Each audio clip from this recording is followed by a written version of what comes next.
নমস্কাৰ, ভক্তি জ্ঞান টক্সৰ অন্য এটি ভিডিঅ'ৰ মাজলৈ মই সকলোকে স্বাগতম জনাইছোঁ। আজি মই আপোনালোকক জনাবলৈ ওলাইছোঁ সকলোৰে মনত উদয় হৈ থকা এটি প্ৰশ্ন আৰু মোক সকলোৱে কমেণ্টত সুধি থকা এটি প্ৰশ্ন।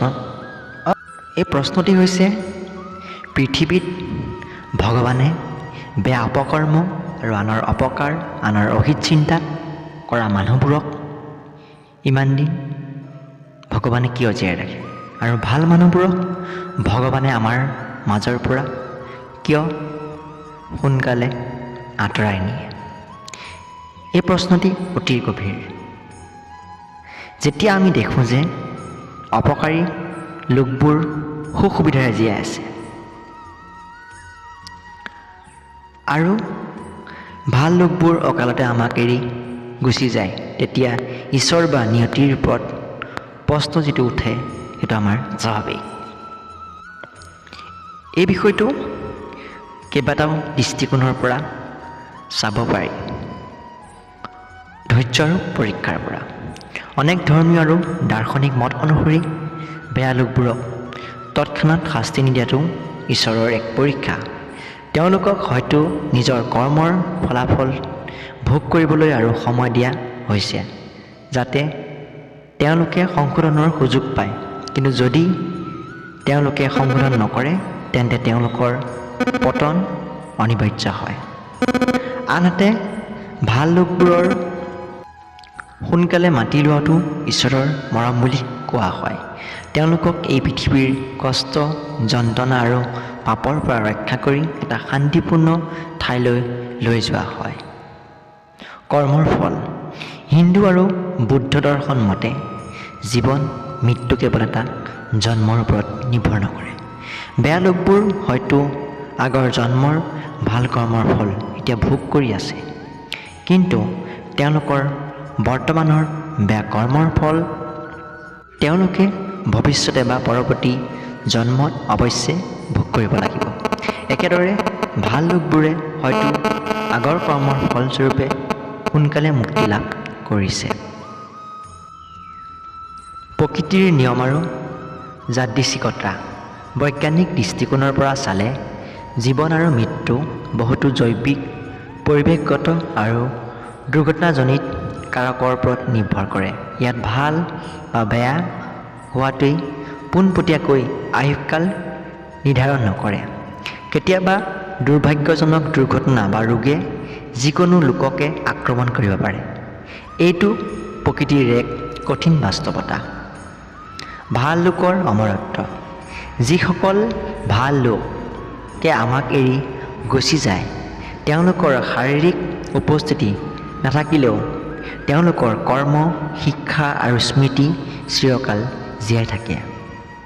ইতিহাসত চালে দেখা যায় যে অত্যাচাৰী ৰজা মহাৰজা বা বেয়া লোকবোৰৰ নাম হয়তো পাহৰি গৈছে বা ঘৃণাৰে সোঁৱৰা হয়, কিন্তু মহাত্মা গান্ধী, বুঢ়া ফুকন বা সাধাৰণ কোনো নিস্বাৰ্থ মানুহৰ নাম প্ৰজন্মৰ পিছত প্ৰজন্ম ধৰি শ্ৰদ্ধাৰে লোৱা হয়। অৰ্থাৎ বেয়া লোকবোৰ কেৱল জীয়াই থাকে, কিন্তু ভাল লোকবোৰ অমৰ হৈ থাকে। আমি প্ৰায় বেয়া লোকবোৰৰ সফলতা দেখি খণ্ড উঠে, কিন্তু আমি তেওঁলোকৰ আভ্যন্তৰীণ অশান্তি, ভয় আৰু একাকীত্ব দেখা নেপাওঁ।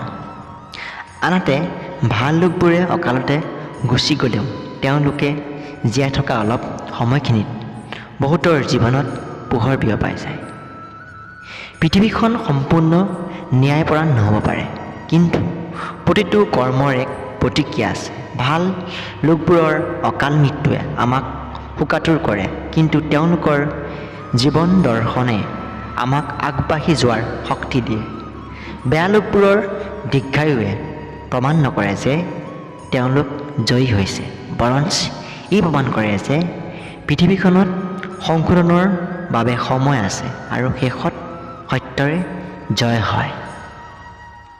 ধৰ্মীয় আৰু দাৰ্শনিক মতবাদ অনুসৰি ভগৱানে বেয়া লোক বা পাপীক দিয়া শাস্তিৰ ধাৰণাটো বেলেগ বেলেগ ধৰ্মত বেলেগ বেলেগ ধৰণে বৰ্ণনা কৰা হৈছে। আমি কেইটামান মূল দৃষ্টিভংগীৰ আলোচনা কৰিম। হিন্দু ধৰ্মৰ মত কৰ্মফল আৰু নৰক। হিন্দু দৰ্শনৰ মতে ভগৱানে পোনপটীয়াকৈ শাস্তি নিদিয়ে, বৰঞ্চ প্ৰকৃতিৰ নিয়ম অনুসৰি কৰ্মৰ ফল ভোগ কৰিবলৈ দিয়া হয়। আপুনি যদি ভাল কাম কৰে তেতিয়াহ'লে ভাল ফলাফল ভোগ কৰিবলৈ পাব, যদি বেয়া কাম কৰিছে বেয়া ফল ভোগ কৰিবলৈ পাব। বেয়া কৰ্মৰ ফল হয়তো এই জন্মতে বা পৰৱৰ্তী জন্মত ভোগ কৰিব লাগে।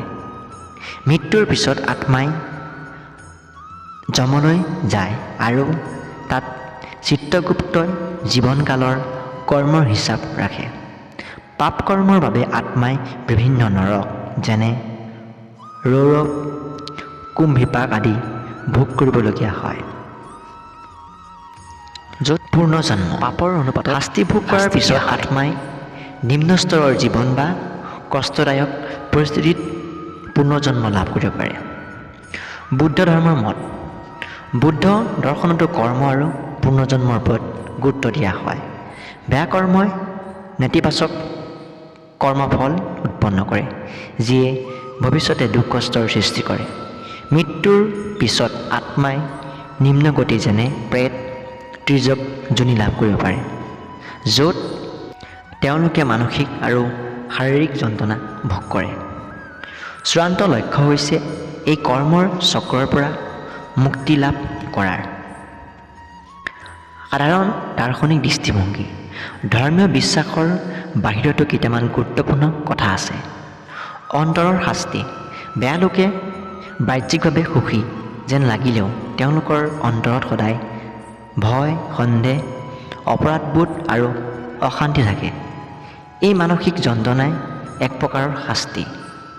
সামাজিক বিচাৰ সময়ৰ লগে লগে সমাজে বেয়া কৰ্মক প্ৰত্যাখ্যান কৰে। ইতিহাসত অত্যাচাৰীসকলৰ নাম ঘৃণাৰে সুমৰা হয়, আনহাতে সৎ লোকসকলক শ্ৰদ্ধা জনোৱা হয়। প্ৰকৃতিৰ নিয়মমতে প্ৰতিটো কৰ্মৰে এক প্ৰতিক্ৰিয়া আছে। বেয়া কৰ্মই শেষত বেয়া ফলহে উৎপন্ন কৰে। সেইটো হয়তো তাৎক্ষণিক নহ'বও পাৰে, কিন্তু অনিবাৰ্য। বেয়া কৰ্ম কৰিলে আপুনি বেয়া ফলাফল ভোগ কৰিবলৈ সাজু থাকক।